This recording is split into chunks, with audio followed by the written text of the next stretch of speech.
دیکھیے معاشی اشاریے اگر آپ ڈیزل کی کنزمپشن دیکھ لیں تو لگ بھگ 50% ڈاؤن ہے، اور اس کا مطلب یہ ہوتا ہے کہ جو آپ کی کمرشل ٹریفک ہے، جو ٹرکس ہیں، جو بسز ہیں، جو کراچی پورٹ سے اب کنٹری آ رہی ہیں، فیصل آباد لاہور جا رہی ہیں، ان میں زبردست بڑی تیزی سے کمی آئی ہے.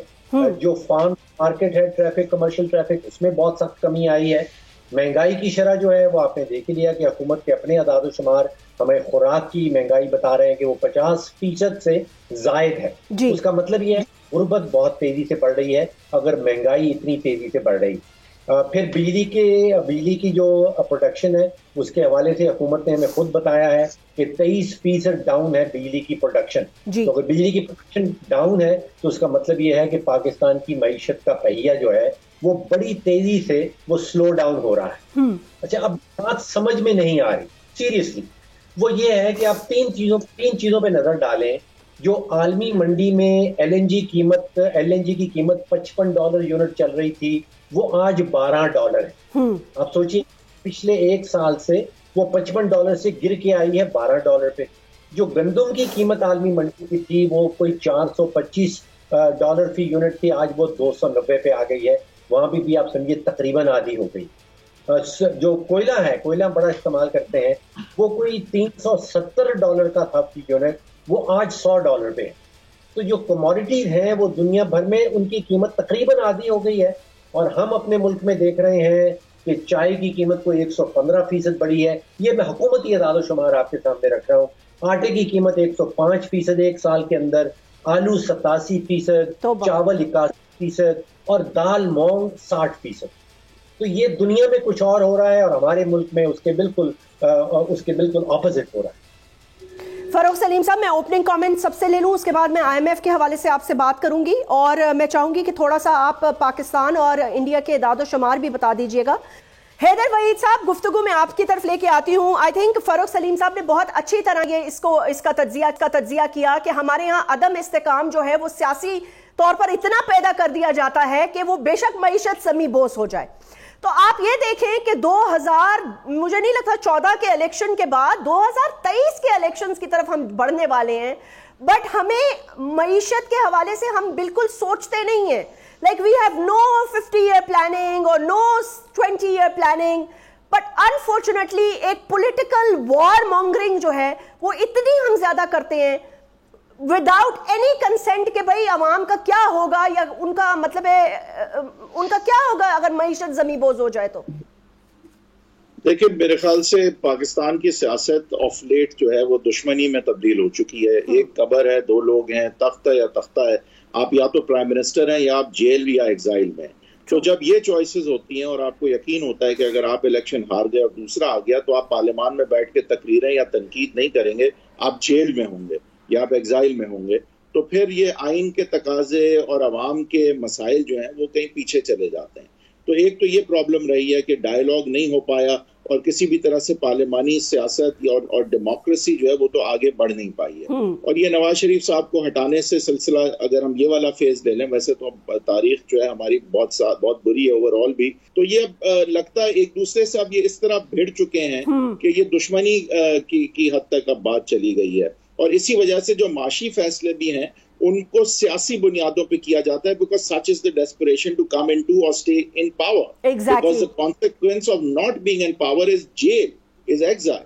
تو اس لیے یہ نہیں ہونے چاہیے چوائسز کہ آپ، کیونکہ پھر یہ چوائسز جب ہوتے ہیں تو پھر ظاہر آئین اور عوام کے مسائل سے بات ہٹ کے اپنے سروائیول کی طرف چلی جاتی ہے. But I just want to point out, I completely agree with you, totally respect what you're saying, but I just want to point out ایک چیز میں کہنا چاہتی ہوں. دیکھیں، جب لیٹس ٹیک ان پرانی حکومت میں لیٹس سے جب پرانی حکومت like P M L N کی گورنمنٹ تھی، میاں نواز شریف صاحب نااہل ہو گئے، ہی لیفٹ دا پارلیمنٹ. ایک ایگزامپل میں آپ کو دے دیتی ہوں. مطلب انہوں نے ایسا کوئی رقص نہیں مچایا کہ ساری کی ساری میری حکومت جائے گی، میں assembly, and he could have done it because ان کے پاس 2/3 میجورٹی تھی. اسمبلیاں بھی تحلیل کروں گا، ایسا بھی کروں گا، ویسا بھی کروں گا، سب کچھ زمین بوس کر دوں گا، نہیں چلنے دوں گا اس سسٹم کو. یہ ایک ہمارے پاس ویلڈ ایگزامپل ہے. ان کی حکومت چلی، انہوں نے اپنا ٹینیور پورا کیا. Shahid Khaqan Abbasi became the prime minister, انہوں نے اپنا پورا ٹینیور پورا کیا. یہی آپشن تحریک انصاف کے پاس بھی تھا. ایسا نہیں تھا، مجھے نہیں پتا who was advising them، like we know کہ who was advising them, اور I mean اس کا پھر انجام بھی ہم نے دیکھ لیا. لیکن they had an opportunity. ان کو کس نے کہا کہ وہ ووٹ آف نو کانفیڈنس کے بعد اسمبلیاں تحلیل کر دیں, جو وہ کر نہیں سکتے. ایک آئینی بحران پیدا کر دیا. اپوزیشن میں بیٹھتے, چپ کر کے وہاں لڑتے, اپنا موقف دیتے, پورا کھلا میدان چھوڑ چھاڑ کے دے مار 4.5 سڑکوں پر. دیکھیں اس لیے کیونکہ پاکستان تحریک انصاف کی لیڈرشپ نے آئی تھنک کہ یہ کچھ سوچا کہ کچھ عمریں ایسی ہیں اور کچھ مزاج بھی ایسا ہے, اور پہلے دن جو ہے آئی تھنک کہ کچھ تھوڑی انکریجمنٹ بھی مل گئی جب خود سے کچھ آرگینک سپورٹ نظر آئی, تو کہ آئی تھنک کہ یہ راستہ پھر لیا گیا جو آل اور نتھنگ کا تھا, اور جس میں کیونکہ ایک پاکستان کی تاریخ ہے اس کی نیگیشن میں تھا, کیونکہ ایسا کبھی ہوا نہیں ہے کہ when you get booted out تو آپ کو پھر you have to skip a turn, you have to then cut a new deal and you have to be a good boy before you can come back. اور یہاں پہ جو ہے وہ بیڈ بوائے والا اپروچ لیا گیا ایز اف کہ آل اور نتھنگ ہے. اس کی ایک وجہ یہ بھی ہے کہ باقی جو پارٹیز ہیں وہ ان میں ایک لیگیسی اور ڈائنسٹی ہے, وہ آگے کی جنریشن وہ آگے تک اپنی سیاست دیکھتے ہیں, وہ ایک they can skip a turn. یہاں پہ جو پی ٹی آئی کی لیڈرشپ میں جو ہے وہ آئی تھنک یہ سوچ تھی کہ جیسے ابھی نہیں تو کبھی نہیں والی بات ہے, اور پھر آئی گیس اس طرح کی سپورٹ دیکھنے کے بعد انہوں نے سوچا کہ بھئی یہ تو روز روز نہیں ہوتا تو اس کو کیش کرنا ضروری ہے. حالانکہ پاکستان کی تاریخ کے اور ہسٹری آف پریسیڈنٹ کے وہ بالکل برعکس جا رہے تھے, کیونکہ ایسا کبھی ہوا نہیں ہے. پارشلی ایک کامیابی بائی الیکشن اور پنجاب حکومت واپس لے کے بھی ملی, تو پھر اگین وہ میرے خیال سے حوصلہ بڑا ہوا کہ شاید یہ ہو سکتا ہے پہلی دفعہ. بہت اچھی اپرچونٹیز ملی, لیکن انفارچونیٹلی ان اپرچونیٹیز کو ہائنڈ سائٹ کے ساتھ بہت اچھی طرح 9 مئی کا واقعہ تھا نا, وہ کسی بھی طرح قابل قبول نہیں تھا, وہ ایک بالکل ریڈ لائن تھی اور وہ بالکل احمقانہ بات تھی. اب جو بھی جس حد تک جو بھی انوالوڈ ہے, میرے خیال سے جو بھی ہے وہ بالکل کہا جا سکتا ہے کہ یہ نہ صرف کہ ایک غیر آئینی اور غلط جرم تھا, بلکہ اس سے بڑھ کے یہ ایک سیاسی طور پہ احمقانہ بات بھی تھی, اگر تو اس میں سیاست انوالوڈ ہے. سیاست بہت ہی بری سیاست ہے, مطلب یہ کوئی سیاست نہیں ہے, یہ ایک طرح سے میں سمجھتی ہوں سیلف ڈسٹرکشن کی بات ہے, اور انفارچونیٹلی اسی کورس میں ہم چلے گئے. ڈیسپریشن بھی ہے. دیکھیں یہ اٹ آلسو شوز کہ میچورٹی اور وہ ایک لانجیوٹی اور ایک جو ہوتا ہے کہ ٹھہراؤ کے ساتھ لمبی گیم دیکھنا, وہاں پہ لمبی گیم دیکھنے کا ویژن نظر نہیں آیا, اور انہوں نے کہا کہ چلے T20 بس مار داڑ کر کے, ہاں بس جو ہے ابھی ہو جائے. دس یو نو ساتھ مار داڑ ہو رہی ہے اب, لیکن یو نو یہ بس یہ مار داڑ نہیں تو معیشت کا بیڑا غرق کر دیا ہے. جی بالکل ایسے ہی. Muzammil, I just want you to point out, آپ بات کر لیں, then I'm quickly going to فاروق صاحب میں آپ سے IMF کے حوالے سے اب بات کروں گی. So I just want to throw this question to you so that you're prepared. You always are, but Jasmine, اگر ایک بات I'll come back to you. اچھا اوکے quickly کر دیں. وہ یہ ہے کہ دیکھیں ابھی جو چیز جو ہے وہ پی ٹی آئی نے فیس کی ہے وہ ایکسپیکٹڈ بھی تھی, and I think they ought to have been prepared for it. جو حرکت ہوئی ہے اس کے بعد یہ تو ہونا تھا نا. تو لیکن ہم دیکھتے ہیں کہ وہاں سے عوام جو ایک زیور بن کے اور ایک ان کی اسٹرینتھ بن کے سامنے آئی تھی پچھلے سال میں, وہاں جایا نہیں گیا. ابھی 7 مہینے میں ایک ہی جلسہ کیا گیا, وہ بھی ڈبے میں. اس کے بعد ہم نے بالٹیاں ہی دیکھی ہیں صرف. تو وہاں بھی جو چیز کرنے کی تھی کہ بھائی فل فال کانڈمنیشن آتی کہ بھائی جنہوں نے کیا ان کو تو فوراً جو ہے سزا دی. فاروق سلیم صاحب از لافنگ. اور جس نے نہیں کیا ہے اس کے حوالے سے جو عوام میں جایا جاتا, تو یہ بھی کچھ وہاں پی ٹی آئی کی لیڈرشپ جو ہے وہاں کمپلیٹ لیک آف لیڈرشپ ہمیں نظر آئی, بزدلی بھی نظر آئی, اور بہت سیلف سینٹرڈ تھے سب, بھاگ دوڑ کے اپنا بچاؤ کرنے کے لیے انفارچونیٹلی ایسے ایکٹ کر رہے تھے, بیرون ملک بھاگ رہے ہیں, کبھی کچھ کر رہے ہیں. تو مزمل, میں یہ پوچھنا چاہ رہی ہوں, جو نیا سیاسی میدان ہوگا اس میں یہ تحریک انصاف کے جو سارے بچے بھاگ رہے ہیں ابھی ادھر ادھر, اب یہ کیا ہے؟ جہانگیر ترین صاحب کی طرف کچھ جا رہے ہیں, کچھ شاہ محمود قریشی صاحب سے مل رہے ہیں. اچھا پھر کچھ لوگ یہ کہہ رہے ہیں, جیسے اسد عمر صاحب کہہ رہے ہیں جی یہ لوگ انہوں نے تو مجھ سے ملاقاتیں ہی نہیں کی, میں تو ان کے ساتھ آن بورڈ ہی نہیں. How many groups are actually doing politics now? دیکھیں اس میں ایک تو کاف لیگ کا ریوائول ہے. اس کی وجہ یہ ہے کہ جس طرح سے آج ایک پریس کانفرنس کر کے دعوت دی گئی پرویز الہی صاحب کو کہ آپ واپس آ جائیں, تو اس سے ظاہر یہی ہوتا ہے کہ جو کورس کریکشن ہے پرویز الہی صاحب کی پالیٹکس اگر آپ دیکھیں تو پہلی مرتبہ شاید انہوں نے اپنے ہی لیے نقصان پیدا کرنے والی پالیٹکس کی ہے، ادروائز وہ ہمیشہ ہاؤسز آف پاور کے ساتھ کھڑے ہوتے ہیں. تو ان کا جو ایک بارگیننگ چپ تھی، جو ایک بارگیننگ پوزیشن تھی ایز سمبڑی جو کہ پی ٹی آئی کے علاوہ ایک اور پارٹی سے ہیں، وہ انہوں نے لوز کر دی اس پارٹی کا صدر بن کے. اور ایک تو ریوائول یہ ہو سکتا ہے کہ کاف لیگ میں دوبارہ سے جو اٹینڈنس ہے کاف لیگ کی وہ تھوڑی بڑھ جائے، جو کہ پریویسلی بہت کم ہو گئی تھی. دوسرا جہانگیر ترین صاحب کا گروپ ہے اور اس کی اٹریکشن یہ ہے کہ ان کے پاس پی ٹی آئی کے جو ڈیفیکٹنگ ممبرز ہیں وہ بھی موجود ہیں، اس کے ساتھ ساتھ ان کی قبولیت بھی ہے. اور شاہ محمود صاحب کا کیس انٹائرلی ڈیفرنٹ ہے، وہ پارٹی اس لیے نہیں چھوڑ رہے کہ بہت سے لوگوں کے نزدیک وہ -1 کا انتظار کر رہے ہیں. اس کی وجہ یہ ہے کہ ان کو معلوم ہے کہ خان صاحب کی غیر موجودگی میں یہ جو فروٹ ہے یہ میری باسکٹ میں گرے گا آ کے. نہیں لیکن ان کو کیوں لگ رہا ہے، یہ ان کو کیوں لگ رہا ہے مزمل، مطلب ہے اگر -1 ہو بھی جاتا ہے یا ہو جائے گا یا ہو رہا ہے، آئی ڈونٹ نو، لیکن مطلب ہے ہاؤ ڈز ہی ایکسپیکٹ کہ ان کو قبول کر لیا جائے گا؟ آپ کو نہیں پتا کہ کتنی رنجشیں اور کتنی زیادہ پولیٹیکل ریولری ہے ان سب کے درمیان. Everybody wants to aim for the higher chair. بالکل ایسے ہے، اس پارٹی میں ہم نے بالکل کیوس اس لیے دیکھا ہے کہ اس میں یہ نہیں پتا کہ جو چیئرمین صاحب ہیں ان کے بعد کس کے ہاتھ میں کمانڈ آنی ہے. اس کی وجہ یہ ہے کہ باقی پارٹیز میں ڈائنسٹیز ہیں، لیکن میں کہا کرتا ہوں کہ تحریک انصاف ڈائنسٹک پالیٹکس تو نہیں کرتی، نیپوٹزم نہیں ہے، اچھی بات ہے، لیکن یہ کنشپ ہے. اس میں ایک بادشاہ ہے اور بادشاہ کے بعد اس کا آئر کون ہوگا یہ کسی کو نہیں پتا. اور ایسی پارٹیز میں اکثر ہم لڑائی ہوتی ہوئی بھی دیکھتے ہیں، جس طرح سے پہلے بیانات بھی سامنے آئے تھے کہ پارٹی کے الیکشن کروائے الٹا لڑائی پڑ گئی کہ کون صدر بنے گا، کس کو ٹکٹ ملے گی، کیا ہوگا.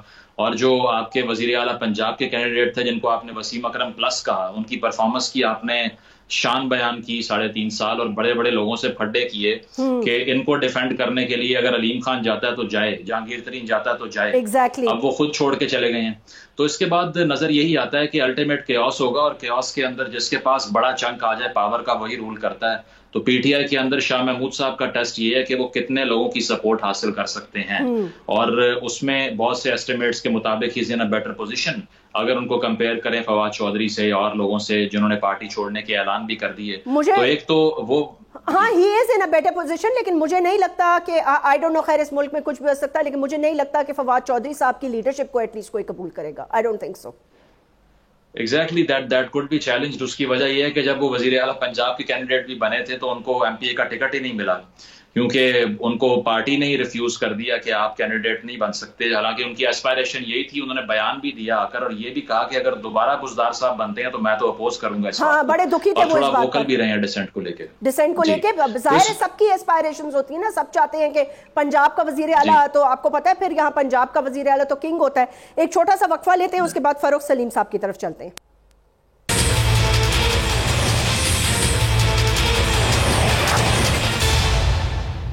Welcome back.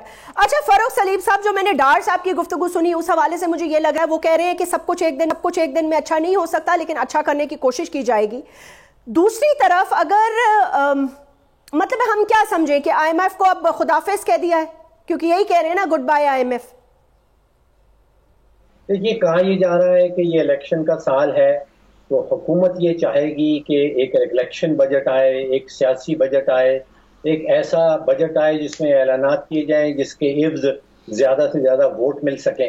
جی اگر حکومت آئی ایم ایف کی چھتری میں جاتی ہے تو پھر وہ یہ کام نہیں کر سکے گی، پھر وہ الیکشن بجٹ نہیں دے سکتی، پھر وہ سیاسی بجٹ نہیں دے سکتی. تو میرا خیال یہ ہے کہ حکومت نے خود سے فیصلہ کیا ہے کہ کیونکہ سیاست جو ہے وہ اولین ترجیح ہے، معیشت نہیں ہے، اس کے نتیجے میں انہوں نے یہ فیصلہ کیا ہے کہ ہم آئی ایم ایف کی چھتری سے نکل جائیں گے، ان کو الوداع کہہ دیں گے، ایک ایسا بجٹ لے کے آئیں گے جو سیاسی بجٹ ہوگا، جو الیکشن سال کا بجٹ ہوگا، جس میں ریلیف کا اعلان کیا جائے گا. اس میں پرابلم یہ ہے کہ جو اگلا مالی سال ہے جو جون 30 تاریخ کے بعد شروع ہوگا، اس میں کہتے ہیں گروس فائنینشیل ریکوائرمنٹ جو ہمیں ادائیگی کے لیے ضروریات ہیں وہ کوئی 41.8 ارب ڈالر کی ہیں. تو وہ میں نہیں سمجھتا ہوں کہ ہمارے پاس آئی ایم ایف کے علاوہ کوئی بھی متبادل. تو اگلے مالی سال میں اگر بجٹ اعلان کر دیا جاتا ہے اس دفعہ، جس میں بہت ساری ریلیف کا اعلان کر دیا جاتا ہے، تو پھر میرا خدشہ یہ ہے کہ بہت سارے منی بجٹ لانے پڑیں گے، اور آئی ایم ایف کی شرائط ہیں وہ پہلی والی شرائط سے کہیں زیادہ سخت ہوں گی، اور جو ہماری ضروریات ہیں وہ ہمیں پہلے والے آئی ایم ایف کے پروگرام سے کہیں زیادہ بڑا جو ہے وہ ایک پیکج چاہیے ہوگا. فاروق سلیم صاحب, ڈالر کے حوالے سے IMF کے کیا ریزرویشنز ہیں؟ مجھے بالکل اس بات میں کنفیوژن نظر آ رہی ہے, سمجھ نہیں آ رہا. مطلب ہے کہ اور پھر اس طرح نایاب ہو گیا ہے, لوگوں کو ضرورت ہے, کوئی ٹریولنگ ہے, کوئی بیماری ہے, کسی کے بچے پڑھ رہے ہیں, ملک میں زر مبادلہ نہیں ہے, اب ہم نے دینے ہیں, تو یہ کیا سلسلہ ہے؟ مطلب ہے لوگ اس کو ہولڈ کر کے بیٹھے ہوئے ہیں اور ویٹ کر رہے ہیں. دیکھیے, بنیادی مسئلہ ہولڈنگ کا نہیں ہے, بنیادی مسئلہ اسمگلنگ کا نہیں ہے. شاید حکومت طرف زیادہ توجہ دلانا چاہتی ہے لوگوں کی.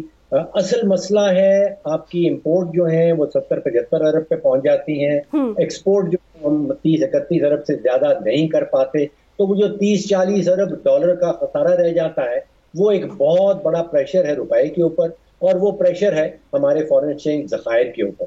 ایک گلیمر آف ہوپ, یعنی کہ ایک امید کی کرن جو پچھلے میں سمجھتا ہوں کہ 2 ہفتے سے سامنے آ رہی ہے. دیکھیے, بار بار کہا گیا کہ معیشت اور سیاست کا ایک بڑا گہرا تعلق ہے, ایک بڑا گہرا گٹھ جوڑ ہے. پچھلے سال بھر سے پاکستان کی جو ایک بہت بڑی سیاسی جماعت تھی, جو PTI تھی, اس نے شاید یہ کنکلوڈ کر لیا تھا کہ ملک میں انتشار پھیلانا, کیوس پھیلانا اس کے سیاسی مفاد میں ہوگا. اس کے نتیجے میں پاکستان کی معیشت کو بڑا نقصان پہنچا ہے. لیکن پچھلے ہفتے 2 ہفتے بھر سے جو اقدامات سامنے آئے ہیں اس کے نتیجے میں مجھے محسوس ہو رہا ہے کہ جو سیاسی عدم استحکام ہے, جو سیاسی درجہ حرارت ہے, وہ کافی حد تک نیچے آ گیا ہے. تو یہ ایک پازیٹیو ایلیمنٹ ہوگا ہماری معیشت کے لیے. آپ کو لگ رہا ہے سیاسی درجہ حرارت نیچے آ گیا ہے؟ اچھا, مطلب ہے یہ تھوڑی کنفیوزنگ سٹیٹمنٹ ہے میرے لیے. کیسے؟ جو پارٹی عدم استحکام پھیلا رہی تھی, جس پارٹی نے فیصلہ کر لیا تھا کہ ملک کے اندر عدم استحکام پھیلایا جائے, NRK پھیلائی جائے, کیوس پھیلایا جائے, تو یہ PTI کے سیاسی مفاد میں ہوگا. وہ اب سیاسی وہ والی پارٹی جو ہے اس پہ وہ انتشار پھیلانے کی جو کیپیسٹی ہے, اس کی جو قابلیت ہے, وہ بالکل خوش ہو گئی. وہ اب یہ کام نہیں کر پائے.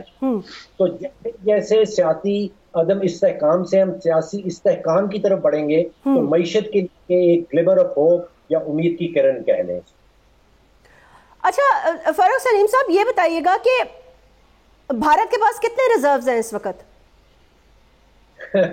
یہ مقابلہ نہ کریں. نہیں, مقابلہ نہیں کری, بس ویسے ہی اپنی جنرل نالج کے لیے پوچھنا چاہ رہی تھی. دیکھیے, بھارت کے پاس کوئی 650 ارب ڈالر کے فارن ایکسچینج ریزروز ہیں اس وقت. پچھلے سال ایک وقت آیا تھا کہ انہوں نے بھی یہ سوچا کہ مصنوعی طریقے سے بھارتی روپے کی قدر کو مضبوط کیا جائے, تو 100 ارب ڈالر ان کے سینٹرل بینک نے مارکیٹ میں پھینکا اور وہ پہنچ گئے تھے 550 ارب ڈالر پہ. پھر انہوں نے سبق سیکھا کہ بھائی 100 ارب ڈالر ہم نے پھینکا ہے اور اس کے باوجود کوئی اثر نہیں ہوا ہماری کرنسی کے اوپر. یہ سبق ہم نہیں سیکھ پا رہے ہیں. ہم ابھی بھی اس الوژن میں رہتے ہیں کہ ہم شاید اپنے سینٹرل بینک سے کچھ ڈالرز اٹھا کے مارکیٹ میں انٹروین کریں گے اور مصنوعی طریقے سے روپے کو مضبوط کر لیں گے. تو یہ انڈیا نے سبق سیکھا ہے 100 ارب ڈالر کا نقصان کر کے, تو ہم یہ سبق نہیں سیکھ پا رہے. لیکن آپ یہ بھی تو دیکھیں نا فاروق سلیم صاحب کہ انڈیا میں ایک پولیٹیکل ڈیموکریٹک پروسیس جو ہے وہ کانسٹنٹلی چلتا جا رہا ہے. حالانکہ آئی تھنک کووڈ نے ان کو بہت بری طرح ہٹ کیا, بٹ اس کے باوجود بھی جو پولیٹیکل, اور چلے اس کا ایگزامپل اس کے علاوہ آپ ہمارے ارد گرد کتنے اور ممالک کے نیبرز ہیں, آپ دیکھ لیں ایک پولیٹیکل پروسیس, ڈیموکریٹکلی پروسیس ایک چلتا جا رہا ہے. مطلب ایک ایسے انتشار کی سچویشن تو نہیں ہے نا. اگر آپ یہ دیکھیں 2014 کے بعد سے مجھے ایسے لگ رہا ہے پاکستان میں نان سٹاپ ایک والکینک پولیٹیکل ایکٹیویٹی ہو رہی تھی جو واقعی بہت ڈسرپٹ کر رہی تھی پاکستان کی معیشت کو. آئی مین نو بڈی وانٹس ٹو انویسٹ, کیونکہ پتہ ہی نہیں ہے جی کل کیا ہوگا, اچھا پرسوں کیا ہوگا, اچھا جی رات کو کیا ہو جائے گا, صبح کیا ہو جائے گا. تو آپ کیسے کہہ سکتے ہیں ایک کنڈوسیو انوائرمنٹ ہوگی اور لوگ بڑی خوش آئین طریقے سے اپنی معیشت کو یا اپنے کاروباروں کو چلائیں گے؟ جی آپ درست کہہ رہے ہیں. میرا خیال ہے وہی پوائنٹ آپ ریٹریٹ کر رہی ہیں جو میں نے پہلے جس کا اظہار کیا کہ مجھے محسوس یہ ہو رہا ہے کہ وہ سیاسی عدم استحکام جو ہم نے پچھلے سال میں دیکھا یا اس سے بھی لمبے عرصے میں دیکھا ہے, اس میں کچھ کمی ہوتی نظر آ رہی ہے. اور خاص طور پہ اس پارٹی کی جو قابلیت ہے, جو کیپیسٹی ہے انتشار پھیلانے کی, وہ بہت کم ہوتی ہوئی نظر آ رہی. اچھا مجھے یہ بتائیے گا فاروق سلیم صاحب, آپ کو لگتا ہے, آپ نے کہا جو نیا آنے والا سال ہوگا, ابھی میں یہ بھی سن رہی تھی کہ حکومت نے یہ کہا ہے کہ جی ہم اپنے سارا بجٹ کے اندر جو ہم نے ایڈجسٹمنٹس کرنی ہے, جس طرح بھی پیش کرنے ہیں, ہم اس کو IMF کے سامنے رکھ دیں گے. ایکسیپٹیبل چلے, اگر نہیں ہوتا تو دین the new government has to come in and they have to restart the negotiation. ایسا ہوگا from point one, تو وہ تو بہت ہی زیادہ اور مشکل ہوگی. جی آئی تھنک اس کا کوئی یقینی جواب اس وقت نہیں دیا جا سکتا. یہ والا پیکج تو میرا خیال ہے کہ اس حکومت نے اس کو الوداع کہہ دیا ہے, اس کو گڈ بائی کہہ دیا ہے. وہ پرانا جو 2019 میں پیکج نیگوشیٹ کیا گیا تھا اس میں واپس جا نہیں رہی. اب بات اس چیز کی ہے کہ اگلے مالی سال میرے ذہن میں کوئی متبادل نہیں ہے. There is absolutely no alternative to IMF. اب وہ نیا پیکج جو ہے وہ کون نیگوشیٹ کرتا ہے, کیا وہ کیئر ٹیکر گورنمنٹ کرے گی یا وہ کسی اور قسم کی گورنمنٹ کرے گی, کیا الیکشن کے بعد جو حکومت آئے گی وہ اس کو نیگوشیٹ کرے گی, اور اگر نیگوشیٹ کرے گی تو پھر وہ اتنی سخت شرائط جو ہیں ان پہ عمل کون سی حکومت کرے گی. تو یہ غیر یقینیاں جو ہیں یہ only time will answer them I think. Muzammil آپ کا کیا خیال ہے, جو یہ فاروق سلیم صاحب بات کر رہے ہیں, تو کون سی ایسی حکومت ہوگی جو اتنی زیادہ چلیں, ابھی تو آپ کنسیشن دے دیں گے, الیکشنز میں چلے جائیں گے, الیکشنز میں بھی چلے جائیں گے, جو بھی جیت جائے گا حکومت بنائے گا, 2/3 ہوگی, مخلوط ہوگی, جیسی بھی ہوگی, تو یہ کون اتنے مشکل فیصلے کرے گا آ کر, کیونکہ جب یہ حکومت نہیں کر سکی جس میں کہ ساری پولیٹیکل پارٹیز ساتھ ہیں, تو یہ نہیں کر سکتے. دو کہ مجھے ایسا لگتا ہے کہ سارا کا سارا ملبہ صرف PMLN پر گرا, باقی پولیٹیکل پارٹیز تو اپنا پولیٹیکل سپیس بنا گئی, لیکن کون سی ایسی حکومت اتنے مشکل فیصلے کر سکتی ہے؟ دیکھیں اس میں تو جو کرنٹ گورنمنٹ ہے اس کا لیجیٹیمیسی کا کرائسس اس لیے ہے کہ یہ اپوزیشن میں تھے, اور جو میجورٹی پارٹی تھی ان کے جب جو وزیر اعظم تھے جب ان کو ریموو کیا گیا تو اس کے فوراً بعد ایک تاثر یہ ڈیولپ ہوا کہ یہ پارٹیز الیکٹڈ نہیں تھی, ان کی حکومت نہیں آنی چاہیے تھی, آ گئی. اب انہوں نے رول کرنا شروع کیا, اپوزیشن بینچز خالی پڑے ہوئے ہیں, راجہ ریاض صاحب اپوز کر رہے ہیں جو خود کنٹروورشل بنا دیے گئے. تو وہ دیکھتے ہوئے لیجیٹیمیسی اس طرح سے ڈیولپ نہیں ہوئی. اب کوئی بھی گورنمنٹ ایسی آئے گی اگر جس کی 2/3 اکثریت ہوگی تو بہتر پوزیشن میں ہوگی فیصلے کرنے کی. پہلی بات یہ ہے. دوسری یہ ہے کہ ایک تاثر یہ دیا جاتا ہے کہ نیشنل گورنمنٹ بنا دیں, تمام پارٹیز کو ایڈ اپ کر دیں اور 5 سال کا مینڈیٹ دے دیں تاکہ اگر کوئی بھی فیصلہ ہوتا ہے تو اس کو کوئی اپوز نہ کرے, ساری پارٹیاں مل کے فیصلے کریں. تو اس سے میں اتنا اگری نہیں کرتا کیونکہ نیشنل گورنمنٹس میں کنسنسس ڈیولپ کرنا بہت مشکل ہو جاتا ہے. جہاں پولیٹیکل گین کا مسئلہ آتا ہے ایک پارٹی پیچھے ہٹتی ہے اور بلیم کرتی ہے کسی اور کو, تو وہ چپکلش ختم نہیں ہو پاتی. تو اس میں سب سے پہلے تو اپوزیشن کو یہ بتانے کی ضرورت ہے کہ آپ ہمارے جانی دشمن نہیں ہیں. سڑکیں جلانا, چیزیں توڑنا, سڑکوں پہ آ جانا, یہ سیاست کو بند کریں. کوئی بھی حکومت ہو اس کو اپوزیشن کو کنونس کرنا ہے کہ جو تحریک تھی پہلے سے, اگر مساق جمہوریت کی میں بات کروں تو اس کو جوائن کر کے ساتھ بیٹھنا تھا, ڈسکشن کرنی تھی, سویلین ایجنسی کو مضبوط کرنا تھا. لیکن کیا آپ نے کیا کہ آپ نے کہا کہ وہ سارا کچھ جو مشرف ایرا کے بعد ہوا وہ مکمکا تھا اصل میں, اور وہ صرف اور صرف اپنے کیسز معاف کروانے کی ایک کوشش تھی. تو دیکھا جائے تو اب کیسز تو ہر پولیٹیکل پارٹی کے لوگوں کے اوپر ہو چکے ہیں. اب جو بھی ان کو معاف کرے گا کیا آپ اس کو NRO کہنا شروع کر دیں گے؟ تو یہ لوگ یہ سمجھے نہیں کہ دہائیوں سے پاکستان میں جو سویلین ایجنسی کا مسئلہ ہے, جو سویلین کنسولیڈیشن آف پاور کا مسئلہ ہے, اس کو حل کرنے کا جو ایک طریقہ تھا وہ سویلین فورسز کو جوائن کرنا تھا, نہ کہ ان کے خلاف سڑکوں پہ آنا. تو کوئی بھی حکومت آ جائے اگر اس کو تحریک انصاف جیسی اپوزیشن ملتی ہے جو کہ مہینے کے 29 دن سڑک پہ ہوتی ہے اور 1 روز پارلیمان میں ہوتی ہے, تو وہ کچھ نہیں کر سکتے. چاہے جتنا بھی مینڈیٹ دے دیجیے آپ, لیکن مارکیٹس جو ہیں وہ اسٹیبلٹی کو دیکھ کے چلتی ہیں. اگر ملک کے اندر آرسن کے مقدمات ہو رہے ہیں, اس کے علاوہ چیزیں توڑی جا رہی ہیں, سڑکیں بلاک کی جا رہی ہیں, موٹر وے پہ دھرنے دیے جا رہے ہیں, اور جو ہے وہ اسلام آباد کے اندر سٹنز ہو رہے ہیں, تو اس صورتحال میں کوئی بھی انویسٹر یہاں آنے کو تیار نہیں ہوگا. تو سب سے پہلے پالیٹکس کو ڈی ویپنائز کریں. اتنا ویپنائز کر دیا ہے پالیٹکس کو کہ ہائپر پولیٹیسائزیشن کا ماحول کریٹ کر دیا ہے, اور روز ٹی وی کے اوپر بیٹھ کے جب تک تماشا لگاتے نہیں ہیں سیاستدان سارے, تب تک ان کو نیند نہیں آتی شاید. تو ان کو سوچنا پڑے گا کہ ہم ایشوز کی بات کریں. یہ پاپولزم جو ہے اس نے مروا دیا ہے پاکستان کو, کہ سلوگنیرنگ ہے صرف, صرف نعرے بازیاں ہیں, حق اور سچ اور باطل کی جنگ. آپ یہ سب کرنے نہیں آتے, آپ صرف ٹیکس کلیکٹ کرنے آتے ہیں اور اس کو صحیح طریقے سے انویسٹ کرنے آتے ہیں, اس سے زیادہ آپ کا کام نہیں ہے. لیکن آپ یہاں پہ عوام کی آئیڈیالوجی شیپ کرنے لگ جاتے ہیں. کبھی ٹرکی سے سیریل امپورٹ کرتے ہیں, کبھی کہتے ہیں یہاں پہ بچے موبائل یوز کر رہے ہیں اس سے معاملات خراب ہو رہے ہیں. آپ کا کام ہی نہیں ہے یہ کرنا. تو یہ آ کر جو کلچرل سپن دیتے ہیں اور یہ پاپولزم پھیلاتے ہیں, لوگوں کے جذبات کو ابھارتے ہیں, اس سے سارا معاشرہ جو ہے وہ ہائپر پولیٹیسائز ہو جاتا ہے اور مارکیٹس جو ہیں وہ ڈسٹرب ہو جاتی ہیں. تو پالیٹکس کو جو ہے وہ ایشوز کی پالیٹکس بنانا پڑے گا, پاپولزم کو ختم کرنا پڑے گا. اور یہ جو جنگوازم ہے کہ ایک سیاستدان اکیلا سچ پہ کھڑا ہوا ہے, باقی سب چور ہیں, سب ڈاکو ہیں, اور اس کے اپنے پاس 190 ملین پاؤنڈ کا جواب نہیں ہے.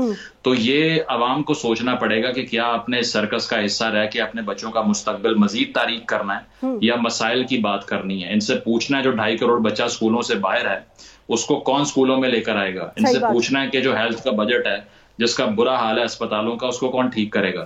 تو ایشوز کا نہ یہ جواب دیتے ہیں نہ اس طرف آتے ہیں. یہ صرف جو ٹک ٹاک پہ چلنے والی ویڈیوز ہیں نا وہ کریٹ کرتے ہیں. صحیح کہہ رہے ہیں آپ, صحیح کہہ رہے ہیں. زیادہ تر سیاست کا جو مرکز ہے نا وہ سوشل میڈیا کے تھرو اپنے پیغامات کو پہنچانا, اپنی پاپولیرٹی کو بڑھانا, اپنے پاپولسٹ ویو کو تقویت دینا, وہ مطلب ہے کہ اس میں بھی کافی اربوں روپے کی جو انویسٹمنٹ ہے اور کافی مینجمنٹ کی جاتی ہے پیسوں کے through. I mean like it's not a game for free people کہ وہ کوئی بھی اٹھے اور اپنی پوری طرح سے اپنی ایک کیمپین چلانا شروع کر دے. بٹ فرق سلیم صاحب, what Muzammil is saying, I think he is making a lot of sense and I really respect his view in this point of view کہ ٹھیک ہے آپ ایک پاپولسٹ ہیں, آپ کی پاپولیرٹی ہے, آپ کو لوگ پسند, بھائی آپ ڈیلیوری کی بھی تو بات کریں نا. اب آپ یہ دیکھ لیں کہ اگر 2014 سے لے کر 2023 تک صرف جلاؤ گھراؤ بد اخلاقی لڑائی جھگڑے کی سیاست آپ نے کرنی ہے تو اس سے مطلب کیا فائدہ ہے, کس کا فائدہ ہے, مجھے یہ نہیں پتا چل رہا. اور دوسرا مجھے اس بات پہ بھی بہت افسوس ہو رہا ہے, نا کیپ آن ٹیلنگ دس, یہ چیز میں ہمیشہ اپنے شو میں اس چیز کی کرتی ہے, یہ جو لوگ پکڑے جا رہے ہیں جن پہ انسداد دہشت گردی کے مقدمے چل رہے ہیں, جن کے فیوچر ختم ہو گئے ہیں, اب ان کی ویڈیوز آ رہی ہیں کہ جو ہم نے آپ کے لیے کیا, آپ کے کہنے پہ کیا, ایسا کیا ویسا کیا, تو ان کا والی وارث کون ہے, وہ کون ان کو پولیٹیکلی اون کر رہا ہے؟ دیکھیے میرے ذہن میں اس سے بڑا سوال آتا ہے کہ جو ہمارا سیاسی ڈھانچہ ہے اس کے اندر رہتے ہوئے پچھلے 48 سالوں میں ہم نے 11 الیکشن کروا دیے. ان 11 الیکشنز کا نتیجہ ایک ہی نکلتا ہے, اور وہ نتیجہ یہ ہے کہ جو لوگ منتخب ہو کے آتے ہیں ان کے لیے بہت بہتری ہو جاتی ہے. جن لوگوں نے ووٹ ڈالے ہیں ان کا حال پچھلے 48 سالوں میں 11 الیکشنز کے نتیجے میں برے سے برا ہوتا چلا جا رہا ہے. صحیح بات ہے. اب ہم ہیں ایک 12واں الیکشن کروانے کے لیے, اور وہ اسی سیاسی ڈھانچے کے اندر. تو وہ آئنسٹائن کہا کرتا تھا کہ اگر آپ ایک ہی ایکسپیریمنٹ کو دہراتے رہتے ہیں اور آپ کی توقع یہ ہے کہ کوئی ڈفرنٹ ریزلٹ نکلے گا, تو اس نے کہا کہ دس از ڈیفینیشن آف انسینٹی, یعنی کہ یہ بے وقوفی کی نشانی ہے, بے وقوفی کی ڈیفینیشن ہے. اب ہم وہی کام کرنے چلے ہیں جو ہم پچھلے 48 سالوں سے کروا رہے ہیں, اور اس کو اس ڈھانچے کے اندر کسی قسم کی اصلاحات نہیں لا رہے. آپ سوچئے کہ ایک جمہوری گاڑی ہے ہماری جس کے 3 پہیے پنکچر ہیں, اور ہم یہ کہہ رہے ہیں کہ آپ اس کو 8-10 سال چلاتے رہیں, وہ جو پنکچر پہیے ہیں وہ ٹھیک ہو جائیں گے. ایسا ہونے والا نہیں ہے. پہلے ان کو پنکچر لگانا ہوگا, پھر گاڑی ٹھیک چلے گی. فاروق سلیم صاحب, اگر میں چاہوں کہ آپ ریپ اپ کر دیں آج کے شو کے لیے, you have about a minute اور مور, تو مجھے یہ بتا دیجئے کہ آپ کے خیال میں پھر وہ کیا حکمت عملی ہونی چاہیے, وہ کیا, یہ تو I completely agree with you کہ this is a failed experiment again and again and again and again, تو پھر کیا کیا جائے, نیا کیا کیا جائے؟ دیکھیے ہمارے سامنے ماڈل ایسے موجود ہیں. آپ اٹلی کو اگر دیکھ لیں تو دوسری جنگ عظیم کے بعد لگ بھگ 70 وزرائے اعظم وہاں پہ تبدیل ہوئے ہیں. آپ اندازہ کیجئے سیاسی عدم استحکام کا اٹلی کے اندر کہ ہر سال اوسطاً ایک نیا وزیر اعظم آ جاتا ہے. انہوں نے ماڈل یہ بنایا ہے کہ انہوں نے سیاست اور معیشت کو الگ الگ کر لیا. سیاستدان اپنی سیاست کھیلتے رہے, لیکن معیشت کا جو ہے سیکٹر وہ ایکسپرٹس کے حوالے کر دیا جاتا ہے, اور معاشی پالیسی کے اوپر سیاسی اثر جو ہے اس کو کم سے کم کر دیا جاتا ہے. اسی طرح جاپان نے بھی کوئی اسی قسم کا ماڈل اپنایا ہے. وہاں پہ پچھلے کوئی 20 سالوں میں کوئی 1 درجن سے زیادہ وزرائے اعظم آئے ہیں. برطانیہ میں آپ دیکھ لیجئے, ہمارے ہوتے تھے, ہمارے دیکھے